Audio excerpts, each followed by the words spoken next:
Assalamualaikum warahmatullahi wabarakatuh. Perkenalkan, nama saya Agis Taufia dari kelompok 11 sebagai moderator. Di sini saya akan mempresentasikan tentang discharge planning tentang kepatuhan minum obat pada pasien gagal jantung. Yang yang selanjutnya materi akan dibawakan oleh Mbak Andin dan Mbak Elisa. Waktu dan tempat saya persilahkan. Baik, terima kasih atas kesempatan yang sudah diberikan. Perkenalkan, nama saya Andini Dwi Permadi dengan NPM 22220186. Di sini saya dan rekan saya akan mempresentasikan hasil kerja kelompok kami. Baik, tidak usah berlama-lama, kita mulai saja.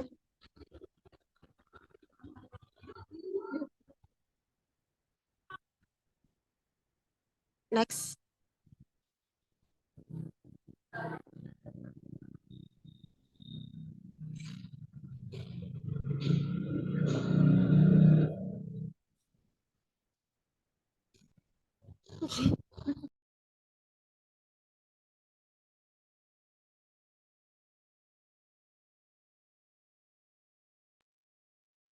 Baik, yang pertama, introduction. Gagal jantung adalah perasaan tidak berdaya di hati memompa darah ke seluruh tubuh. Gagal jantung saat ini atau CHF atau bisa disebut dengan kegagalan. Penyakit jantung kongestif adalah salah satunya penyakit kardiovaskuler yang terus meningkat insiden dan prevalensi. Kegagalan penyakit jantung adalah sebuah penyakit kebanyakan kasus memerlukan pengobatan, tapi kembali ke rumah sakit perawatan. Rawat jalan pun dilakukan diberikan secara optimal. Banyak pasien yang memiliki gejala sugestif gagal jantung kongestif seperti sesak napas, edema, dyspnea, nokturnal, perifer, paroksimal, serta pemeliharaan fungsi vertikal kiri ini mungkin bukan suatu kegagalan fungsi. Diastol adalah salah satu gejalanya. Sesak napas yang dialami serupa dengan sesak napas saat istirahat atau saat beraktivitas, ditandai dengan takipnea, peluncuran paru. Lalu ada metode penelitian ini merupakan penelitian deskriptif dengan rencana studi kasus pemenuhan kebutuhan pendidikan kesehatan tentang pengobatan pada pasien gagal jantung kongestif dengan menggunakan pendekatan proses keperawatan yang dilakukan penelitian meliputi tahapan sebagai berikut. Yang pertama ada pengkajian, 2 ada diagnosa keperawatan, 3 intervensi keperawatan, 4 implementasi keperawatan, dan 5 evaluasi. Next. Kasus yang pertama, didapatkan diagnosa keperawatan kurang pengetahuan mengenai program pengobatan berhubungan dengan kurang terpajang informasi karena keterbatasan kognitif dan tidak lengkap informasi ditandai dengan klien mengatakan cemas mengenai penyakit klien. Klien mengatakan badannya terasa lemas. Keluarga klien mengatakan faktor pencetus kekambuhannya adalah klien tidak teratur minum obat. Klien mengatakan sering lupa minum obat. Keluarga klien mengatakan minum obat hanya pada saat jantung klien sakit. Klien atau keluarga mengatakan tidak pernah kontrol ke poli. Klien tampak bingung, klien tampak cemas, tanda-tanda vital, tekanan darah 140 per 102 mmHg, respirasi 28 kali per menit, suhu 37 derajat Celcius, dan nadi 96 kali per menit. Selanjutnya akan dilanjutkan oleh rekan saya.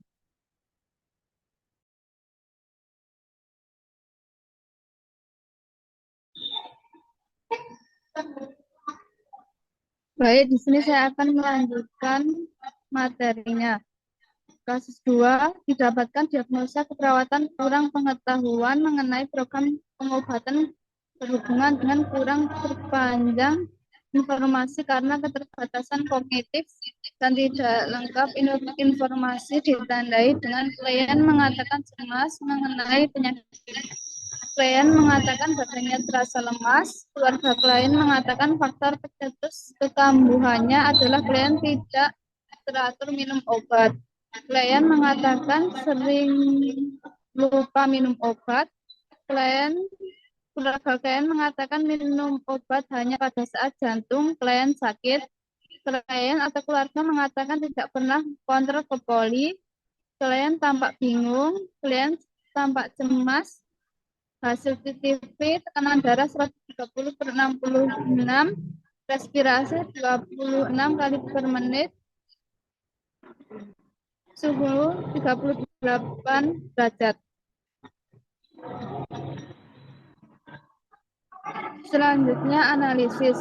Dari hasil penelitian tampak bahwa kedua klien yang mengalami serangan gagal jantung kognitif yang kemudian dirawat di rumah sakit berada pada rentang usia 50 sampai 69 tahun. Menurut penelitian bahwa pada usia lanjut imunitas tubuh akan mengalami penurunan dan makin besarnya resiko terkena penyakit degeneratif seperti hipertensi. Penyakit tersebut yang menyebabkan penyakit gagal jantung kongestif, di mana pada rentang usia tersebut gagal jantung kongestif bisa terjadi pada usia dewasa ke atas. Kejadian hipertensi ini meningkatkan pada lanjut usia. Menurut Budi 2017, salah satu penyebab gagal jantung kongestif yaitu hipertensi.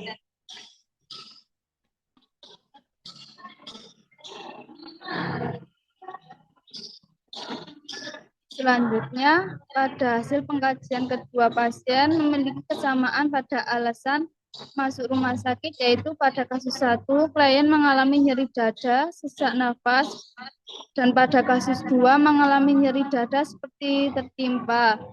Menurut Anita Sarwono dan Widikdo, gejala gagal jantung adalah sesak nafas, edema perifer, dan nyeri dada. Selanjutnya, discussion. Setelah melakukan asuhan keperawatan pada pasien gagal jantung kongesif dengan pemenuhan discharge planning, kepatuhan minum obat, didapatkan hasil pengkajian dari kedua responden yang memiliki beberapa kesamaan, yaitu pada penyebab dan tanda gejala. Adapun perbedaan antara kedua responden meliputi umur yang berbeda, jenis kelamin yang berbeda, dan tanda-tanda vital yang berbeda. Kasus 1, keluhan utamanya badan terasa lemas, sesak nafas.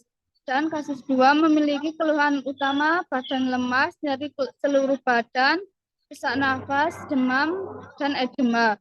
Pada kasus 1, tekanan darahnya 140/102, respirasi 28 kali per menit, suhu 37 derajat. Dan pada kasus kedua, tekanan darahnya 130/60, nadi 102 kali per menit, respirasi 26 kali per menit, suhu 38 derajat.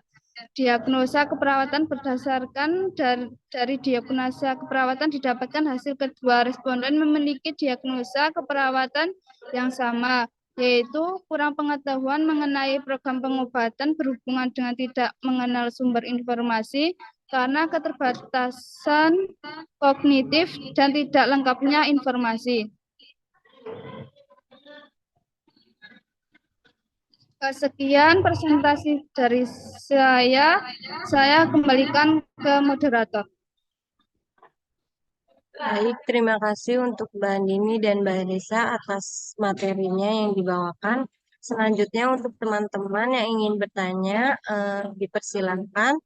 Baik, sebelumnya presentasi sudah selesai, kurang lebihnya mohon maaf. Wassalamualaikum warahmatullahi wabarakatuh.